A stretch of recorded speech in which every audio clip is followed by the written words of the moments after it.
आता आपल्या विट्यात सुरू झाले तरुण तरुणी आणि लहान मुलांसाठी मनोरंजनाची पर्वणी। याबरोबरच साऊथ इंडियन पद्धतीचा लज्जतदार चविष्ट नाश्ताही। हे सर्व भेटणार आता एकाच छताखाली। चला तर मग आजच भेट द्या जी स्क्वेअर कॅफे विटा येथे। गेमिंग बरोबर आनंद घ्या चविष्ट असणाऱ्या नाश्त्याचा। सर्व अद्यावत आणि नवीन गेमचे एकमेव ठिकाण। चला त्वरा करा आणि भेट द्या आपल्या कुटुंबियांसोबत जी स्क्वेअर कॅफे विट्याला।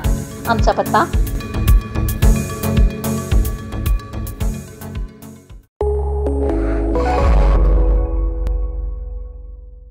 नमस्कार, मी मयुरी आणि आपण पाहत आहात 7 स्टार न्यूज।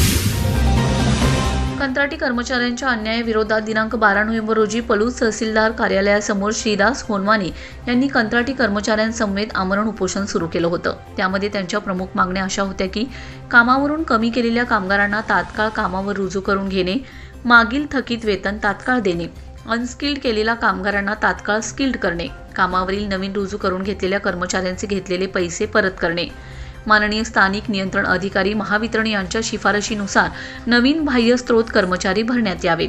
जेव्हा नवीन विद्युत सहाय्यक कर्मचारी हजर होतो तेव्हा क्रमवारीनुसार नवीन आलेला बाह्य स्त्रोत कर्मचारी कमी करावा, जुन्या अनुभवी कर्मचाऱ्यांना कमी करू नये। आज अखेर कंत्राटी कर्मचाऱ्यांकडून कामावर रुजू करण्यासाठी व बदली रद्द करणे यांसारखे मुद्दे घेऊन उपोषणाला बसले होते। तसेच उपोषणाची तीव्रता व लोकप्रतिनिधी व जनतेच्या पाठिंब्याने प्रशासन व ठेकेदार झुकले, मागण्या मान्य केल्या। यावेळी आंदोलनाला क्रांती कारखान्याचे चेअरमन शरद भाऊ लाड, कुंडल नेते महेंद्र अप्पा लाड, सत्यविजय बँकेचे चेअरमन बाळासाहेब बापू पवार, क्रांतीदूत संघाचे अध्यक्ष किरण तात्या लाड, रणसंग्राम सोशल फाउंडेशनचे अध्यक्ष दीपक लाड यांनीही आपले मनोगत व्यक्त करून आंदोलनाला पाठिंबा दिलाय। तसेच महाराष्ट्र नवनिर्माण सेना तालुका उपाध्यक्ष सतीश वेताळ यांनी आंदोलनाला पाठिंबा दिलाय। यावेळी उर्वरित राखीव प्रश्नावरती अधिकाऱ्यांकडून दिनांक 17 नोव्हेंबर 2025 रोजी चर्चा करून प्रश्न मार्गी लावू असे लेखी आश्वासन दिले।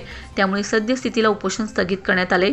चर्चेमध्ये जर राखीव मागण्या मंजूर केल्या नाहीत तर आम्ही पुन्हा उपोषण करणार असा इशारा श्रीदास होनमानी यांनी दिलाय। Bureau report 7 star news.